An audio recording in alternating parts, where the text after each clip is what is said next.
करून राहिला भयाळे तू? काय झालं तुले? यानंच मला विमल खाणं शिकवलं, यानंच मला खर्रा खाणं शिकवलं, यानंच मला दारू पिणं शिकवलं, यानंच मला पिक्चरले जायचं, पोरीले पाहायचं, टॉंग करायचं, पोरीले पटवायचं. हे गुरुजी नाही झालं तर काय झालं? अरे मीने तर असंच मजाक मध्ये म्हटलं होतं, तुझं सिरियसली झालं. तू न केलं, मीने तुला जबरदस्ती केली होती का? अरे हलकटा, म्हणून माझ्या मैत्रिणी म्हणत होत्या बरोबर, पण मी काय तुझं ऐकलं नाही. मला वाटलं तू तसं नाही आहे. बहुत हलकटा रे कुत्र्या तू. अगं जाऊ दे, मी म्हणता तू कशाला म्हणून राहिली? व्हिडिओ चांगला वाटला लाईक करा, शेअर करा, कमेंट करा.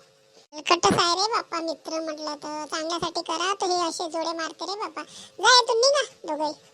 पाया पडतो ना जातो. आई म्हणाली तुझे पाया पडून ये म्हणून आलो, समजलं?